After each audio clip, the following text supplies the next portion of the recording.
Hello, Lorcan here, and in this video I'm continuing on from the last one.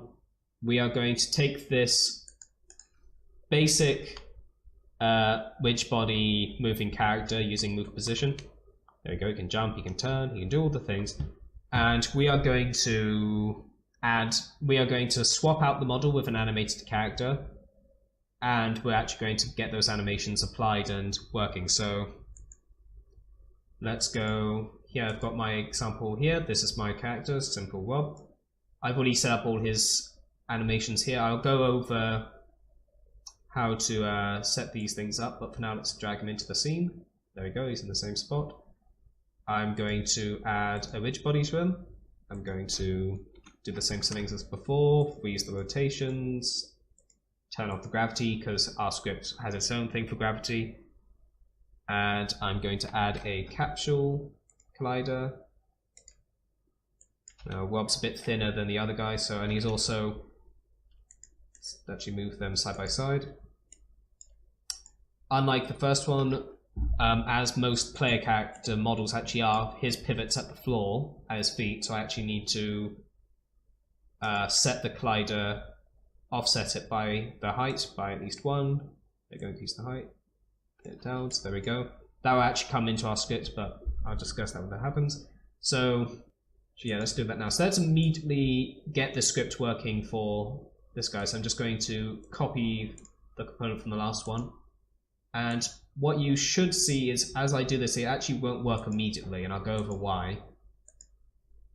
So there we go, that's a bit of a problem. Let's wait a bit, but I think this will still happen.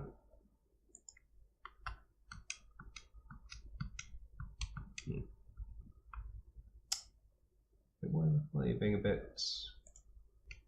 Oh, anyway, so what you will see is he's floating now in the image, isn't actually all that good. And the reason for that is, if I lift him up, there you go, now he falls, is the Unity, because we originally made the script for this Unity capsule here, its center is in the center of its body, so when it sends a ray down to check if it's grounded, it's doing that from here. We need to offset it we need to actually offset that way to be a bit higher up, so it's actually in the middle of our new guy's body. So let's go to the code. It's very simple addition here. All we have to do is just there, where we set the waycast, we just add a vector 3.up, and that's 1 by default, and that's more than enough for what we need. And now I do this, the capsule probably won't work as well anymore, but guy here.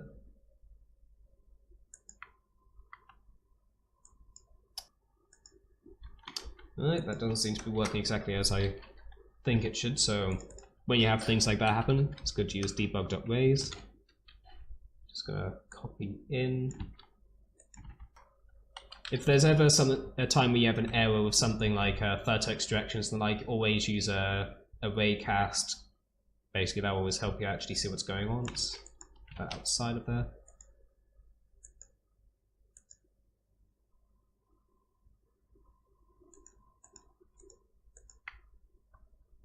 Okay, so okay, the capture got reset, so that's simply it. There we go, put it back at 1. And I'm doing this in playtime, so I'm going to copy these settings, go back out of playtime, paste those values in. Okay, so that's what it was. And there we go, so now he jumps. The older thing doesn't work anymore as well because its grounding way is just, it's never actually gained grounded value, but our new guy does, so that's all we really care about. We can delete the old one now.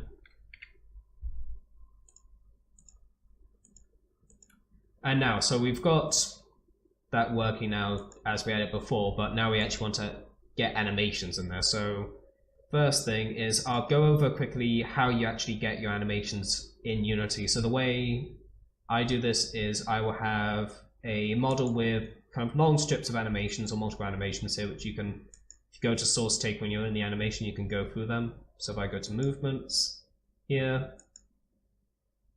you can kind of see it's a long sequence of multiple things. And usually I'd have the software I animated in open to the side so I can actually see what the frames are, but I'll just copy one of the ones here just as an example, but just show you how it works.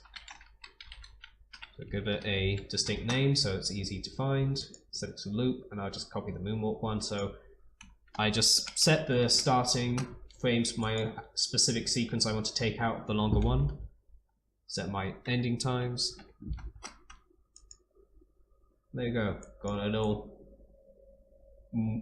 moonwalking feather. Sometimes you might do loop pose, which I think just kind of blends the beginning and ends if they aren't already, and that helps. You set loop time so it's set to actually loop in the animator.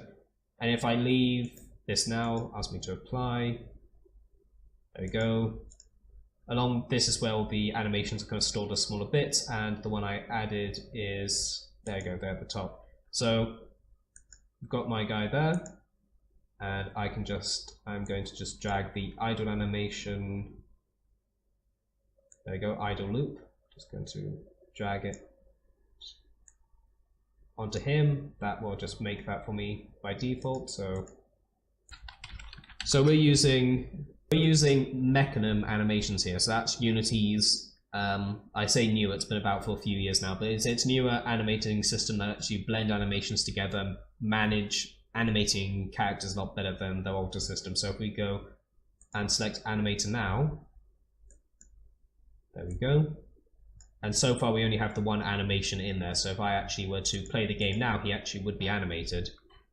It would just be the same idle loop. So what we want to happen is we want to be able to have the script let the animator know that the character's moving by speed, and we want the animator to play a running animation based on that speed. So let's actually set that up. So it's not, so first things first is let's actually just make the values in the animator, so speed.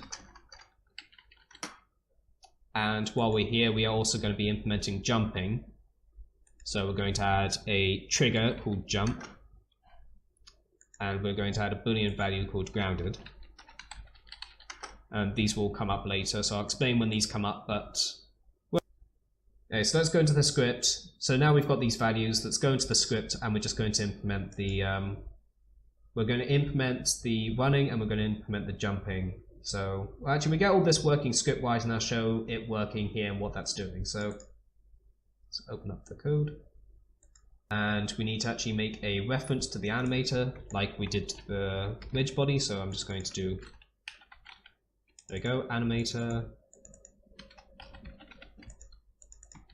And I can just do the exact same thing I did for the ridge body. It's in the same object. And there we go. And all I have to do is, I could do it in, I'll do it in fixed update, along with the other things actually. That's what I've got my final version. So, go. We're going to, I'm not going to use the final movement that's got all the vertical motion added into. I'm using just the input, the basic movement that's just the inputs, because what we need is we don't need the direction, we need the amount of difference there is, especially if you're using a joystick. This doesn't really mean much if it's a mouse and keyboard, but I just want it kind of clearer. And what this does here is, so that's getting the animator component, it's setting a float value. You can set booleans, floats, triggers, and so on, and strings actually, those could be useful. We want to change the variable called speed, and we want to set its value to the, we're getting the direction, we're getting its magnitude, so that is a float value, multiplied by our movement speed. And that, if I go, well actually, yeah, let's set up the rest of these. So I am also going to set, while we're here, I'm also going to add in a jumping trigger, and I'm also going to add in a, there we go.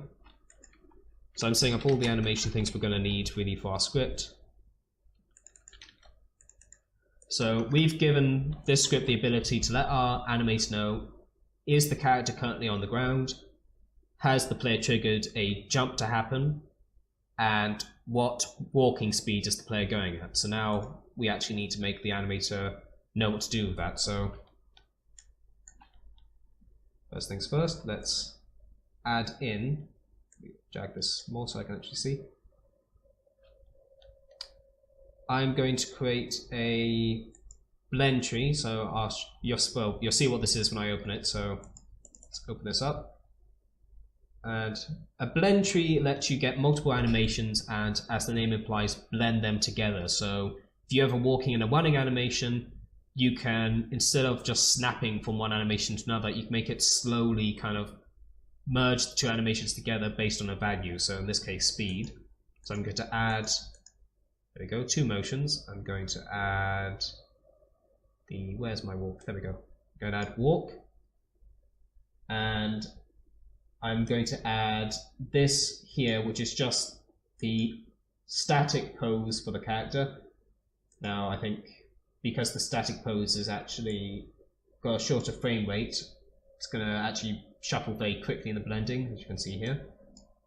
I don't want it doing that, so I'm just going to reduce its time frame. So there we go, to 0.1. And if you see here, this lets you actually see what the animator will do when it gets the value.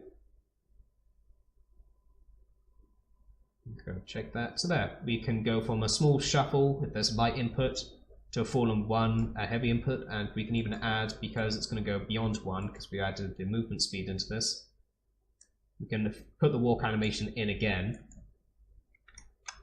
increase that, and we turn off automated thresholds. I can actually set that to 1, set that to whatever our movement speed is. There we go, we can even have kind of like a basic, just using the walk animation to make a run here.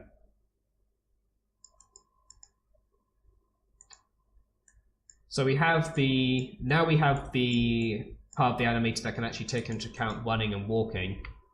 But as you can see there, there's nothing actually telling it to get there. So what we need to do is we need to add a transition from the idle animation, that's the default, to the running animation. So let's actually name this to walking. And we'll also want to set a transition back.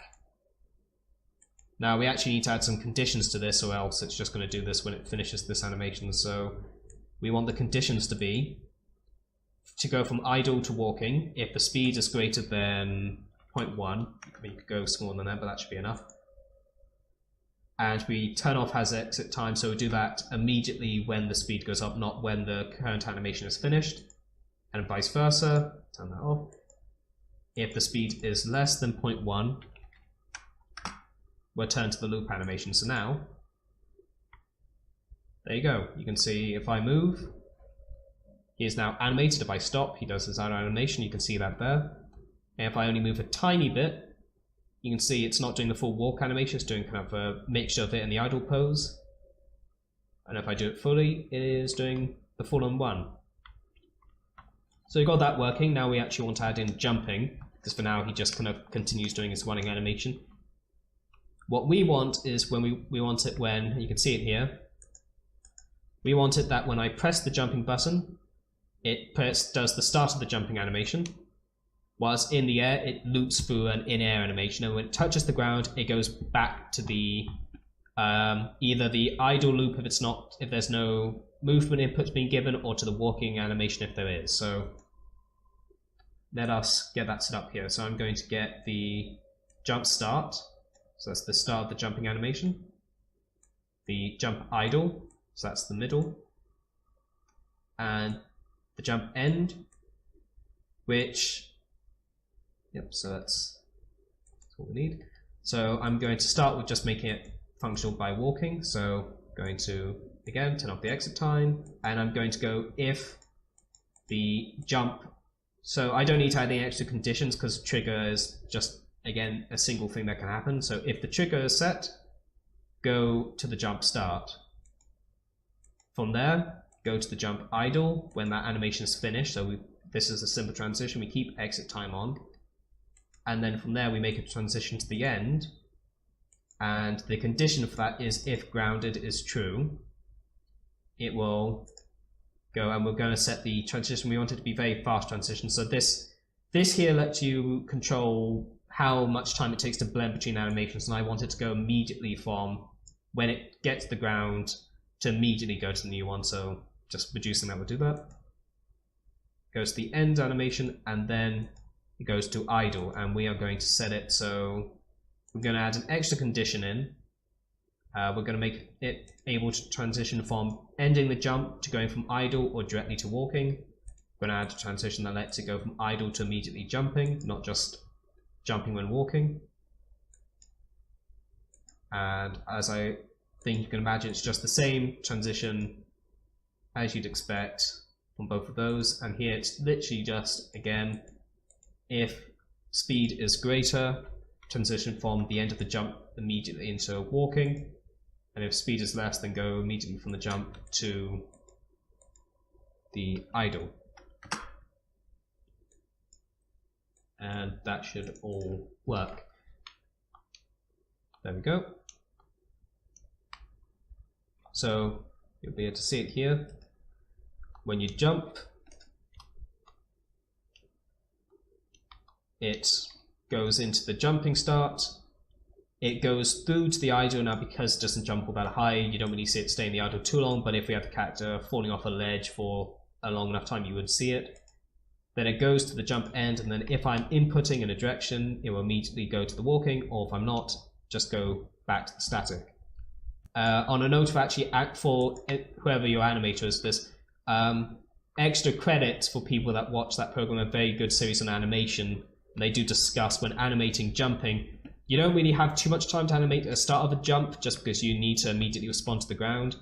So the reason you would have an end animation is so that you can add a bit of an extra kind of crush when they reach the floor. So if anyone wants to see more about that, look up Extra Credits animation series, where specifically the one where they look at the Jack and Daxter games. They do a very good talk on things like jumping animation and running animation and the like. Anyway, so with that, we've got the animations for the character set. You can jump, you can walk around, you can move, and that's pretty much all you need, I'd say, for just the very simplistic basic character. You could expand this, add triggers for attacking. I've not used it here, but you do have the any state where you could potentially do, if you just wanted, if you had an attack and you wanted, when I press a button. Let's actually add that in. I'll just show this. I've not polished it off yet, but I can just quickly show you how this would work. Where do I have it? Here you go, headbutt. So I'm just going to add an extra trigger here. Trigger.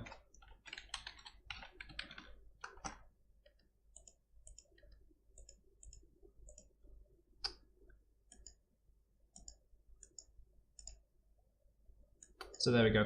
What any state does is when it just goes, if any of these transitions are met, interrupt whatever animation's going on now and transition to whatever's been set here. So if I go into the code and actually make something to trigger the so I'll just copy this because it's convenient. I'll go to the update, because this is in physics movement, so I can just make it an update thing. And what button? But I'll just use what I've got down for the reset button. I use it elsewhere in this. Yep, I'm just going to copy and paste this because it's simpler. I just put. There we go. Now if I go into the game. So I was just showing you how, like, just thought that last minute. So now if I do, there we go. It's got a little headbutt attack animation. You can do that. I think usually you wouldn't do too much with the any state, just because you want to kind of be able to control. For example, you don't want him to be in the middle of the N, then able just to do the same headbutting animation. You might want a different attack for the N in the ground. But that kind of shows you how you begin to expand on what you've got here and add extra functions in. So yeah, there we go. That's the basics. I'll go back to my I'll just save this scene because I've not actually done that yet. Same scene.